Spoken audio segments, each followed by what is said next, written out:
So here's the problem. You got many people in our state who are paying more in their property taxes than they are even on the principal and interest payments on their mortgages. And that makes it feel a lot like the land that you own is really just a lease from the government. That's un-American.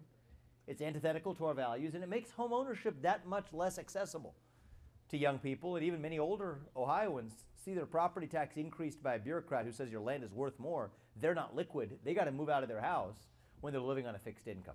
So we're going to put a ceiling on property taxes one way or another in the state and then bring them down and combine that with eliminating capital gains taxation and eventually bringing the income tax rate down to 0 as well. And can we do that on the math of the state? Absolutely, you're right, we can.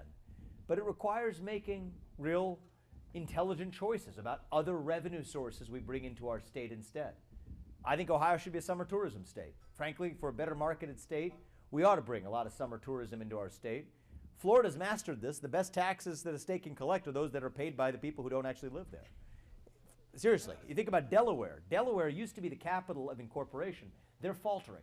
Ohio should be eating Delaware's lunch by creating the incorporation capital of the country, by creating the most founder protective, director and officer protective statutes in the country. That's an added revenue source as well. There's also duplicative waste. A lot of where our money is going is not actually advancing the lives of Ohioans. Put that money back in people's pockets. And so do we have a plan to bring down property taxes? Absolutely. And I do think that this is something where it shouldn't be a left versus right issue. You should be able to own your land. If you buy your land, you own it. The government shouldn't be able to seize it for just serially increasing your taxes to unjustly high levels. All it requires is being smart with additional revenue sources that we're not collecting and being rational about, let's just say, the number of universities we have. I love our state-funded universities, but frankly, we have more state-funded universities than 49 other states, than 48 other states at least in the United States of America, when we have fewer 35-year-old or even fewer 18-year-olds than most of those states.